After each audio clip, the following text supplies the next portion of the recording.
Naalala ko noon nung ako po binata, talagang lagi ko pong pinagdarasal na sana makapag-abroad po ako noon.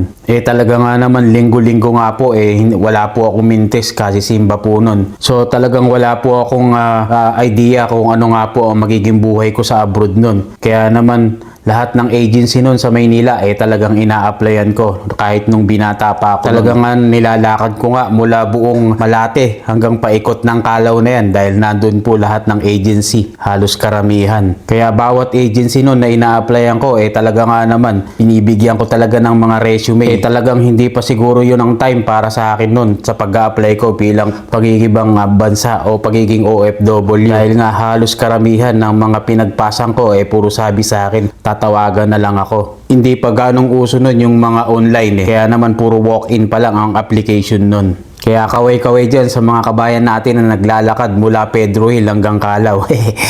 Medyo malayo na yun Kaya naman naniniwala talaga ako sa kasabihan na kung talagang para sa'yo, para sa'yo. Pero that time hindi talaga para sa akin. At that time kasi ang mga experience ko pa lang nun puro sa fast food chain, sa Jollibee, Greenwich, Chowking at sa Any Cakes at restaurant nga.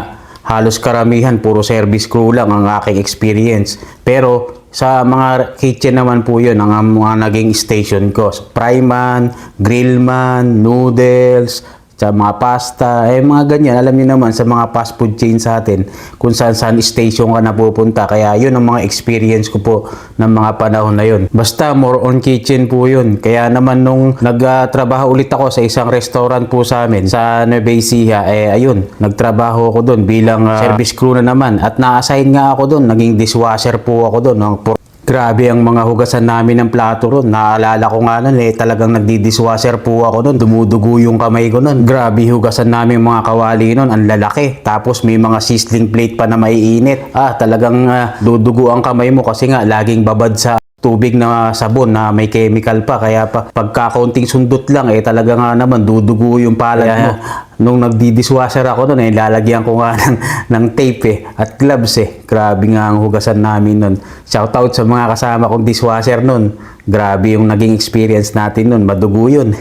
Hindi ko malilimutan yun. Lalo na pagka may mga catering. At dahil nga nagilasan yung aming sushi chef na si Chef William Nom sa akin. Sabi niya, bakit ikaw nagtsatsaga ka dyan? Napakagilas mo Sabi nga dun sa akin. Kaya yun, simula nun, hinugot na niya ako bilang maging sushi helper niya. Shoutout pala sa iyo, Chef William, na nasa Canada na ngayon na ang buong pamilya niya andyan na rin. At doon nga nagsimula ang karir ko bilang tagagawa ng sushi.